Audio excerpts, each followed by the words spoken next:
It is the last taboo, really. The three important things that go in the paper are your birth, your marriage and your death, and yet people shy away from talking about death. Sex used to be the taboo. We can now talk about it. I mean, it's on TV, it's happening.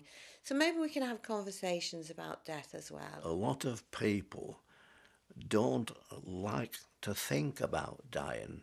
They think that it won't happen to them. Well, there's one thing absolutely certain. It happens to everybody. I don't want to remain a bad memory for somebody else to have to deal with. I don't want beyond this lifetime for the only thing that's left with the people that surrounded me at my end of life were the bad memories of the things that happened. The trouble is, you don't ever know when that time's going to be. I didn't know my brother was going to die so suddenly. You never expect as a young person to know these things. And I've tried to have these conversations with my family, but they won't take it seriously. They say, Mum, you're fine, what are you on about? We all avoid these conversations because we assume things about other people, and I think we may be making a mistake.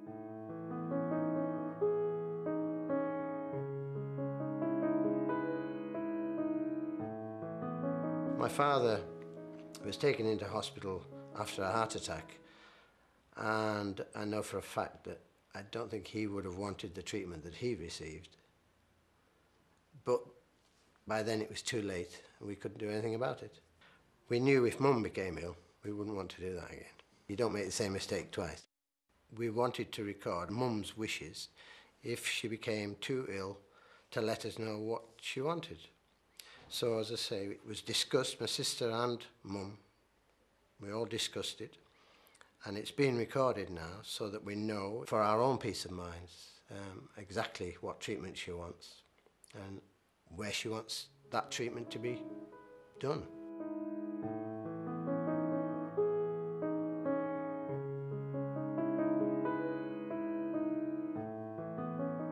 My mother, when she was aged 80, diagnosed herself with Alzheimer's, and she'd been a nurse. I'm one of 4 children, and we all loved my mother to pieces.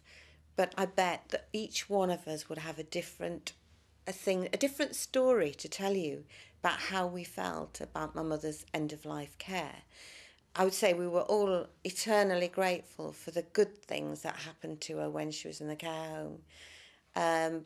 But I think we would all have different ways of dealing with the stuff that we weren't happy with. I really do wish she'd had a conversation with us, because I could have had different conversations about her treatment with my brothers and my sister if we'd all been aware of what her wishes were.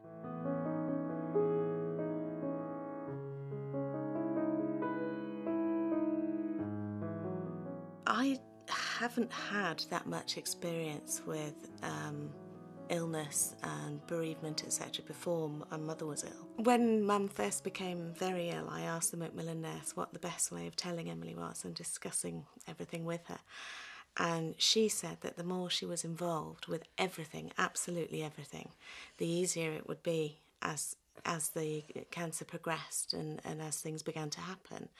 So that's what we did. She was involved with absolutely everything. After she came out of hospital the last time, and they'd made it clear that there was nothing else they could do, they couldn't intervene in any other way, I started thinking about it, and then Mum and I started to discuss what was going to happen and what she wanted. And at one point she did actually say she wanted to go into the hospice, but because I knew her quite well, I could see that she thought she was going to be a burden to us and she was going to affect Emily. And so when the time came and the nurses said, it's not going to be very long, would you like her to go into a hospice? Have you got a plan?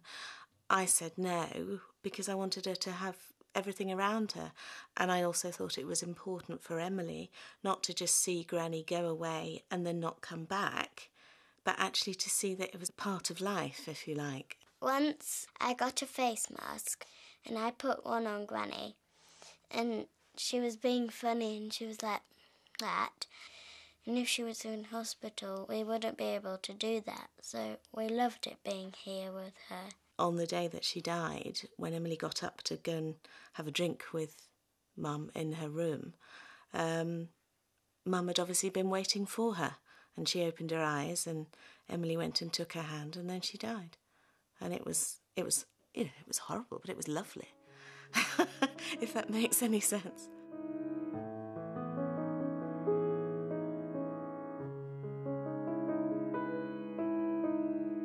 He had leukemia for 10 years. We knew he was dying. We did talk about it a lot. He'd lost all the feeling from his waist down and he was paralysed. And the tumour was on his spine, and they thought they could blast this tumour.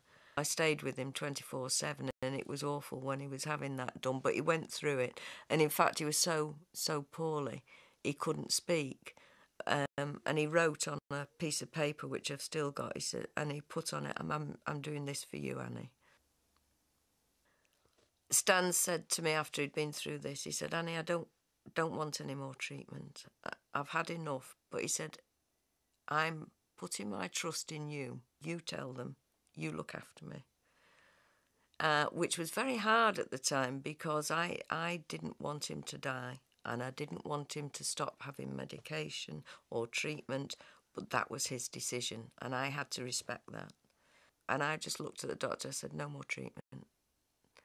And he was aghast. And he said, yeah, but if we tried this, he could. I said, no, he's had enough. Let him go. He wants to go. The feeling I have now, and I mean we're nearly 5 years on, is that I did the right thing. He knows I'm okay. I know he's okay. He got what he wanted. I got what he wanted. Not what I wanted, but I got what he wanted. And that allows me to carry on.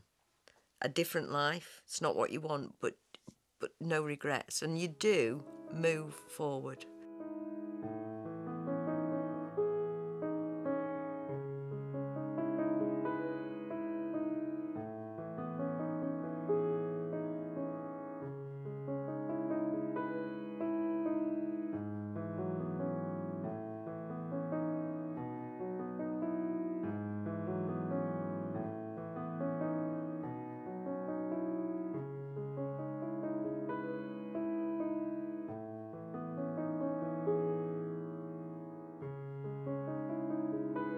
Well, people need to speak up because, for one thing, doctors are very bad at letting go of their patients. I mean, are very bad at recognising that actually they can't do any more. Doctors don't like their patients to die on them, and we're all going to die at some point.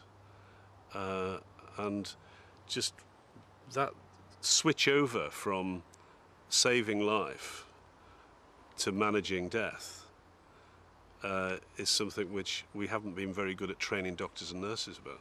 Until my wife became ill, and I think especially until I found myself at home with her full time, she was housebound, I think neither of us was well informed about either our entitlements or about the need to speak up for them. It's your life, it's your treatment, you can make choices. It's easy to be swept along by the health industry, if you will, and to feel like a little cog in a great big machine.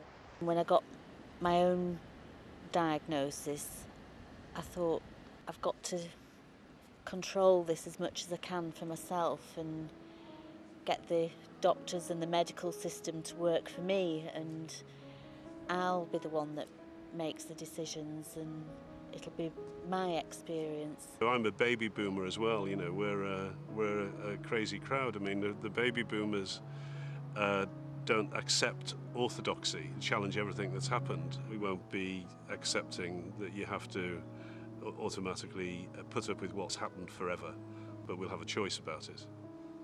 There's a driving force which is going to bring about change in this area, which is really the very large numbers of elderly folk. The Victorians were surrounded by death and dying, you know, life was short. And so you can live to be quite old before you have to come to terms with it and deal with it. And so it's a journey which you're not prepared for, dealing with it, whether it's you who's dealing with somebody else dying or your own death. We're kind of fortunate in a way in society that we hardly ever see people die like we used to. But then that builds up a lot of fear and taboo around the subject, and there's really no need for it.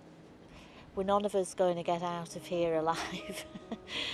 It's crucial that I don't leave my children with a legacy, unwittingly, of a situation that they're going to find themselves struggling with a guilty conscience, not knowing what I really wanted, because I've not been brave enough to deal with this situation myself. My mum became interested and she started talking, which really surprised me for somebody that said, I don't want to talk about it. They'll probably say to you, first of all, I don't want to talk about it. What are you asking me that for? Well, you know what I want. And you don't, because they've never talked about it before. She did have an assumption that we all knew what it was that she wanted, and actually none of us knew what she wanted. It's really better to talk about these things sooner rather than later. When you are well and you're feeling strong, it's not quite so scary. Oh, come on, we're men. We don't do that thing. Don't talk to your mum about love or death or if she's ill, does she want anything? No, leave that to the women. Not our point. But you've got to. I don't think it was a conscious decision that I thought I would talk. I think our relationship was just that we did. And I think I was extremely lucky that I was able to do that. And it gives you some inner peace. And I think it's hard to explain, but you feel as though you've done your best. You know you've made the right decision, although it was hard. Now, and I'm not saying that you don't grieve and you don't miss them, because you miss them every minute of every day. But you know that you couldn't have done any more.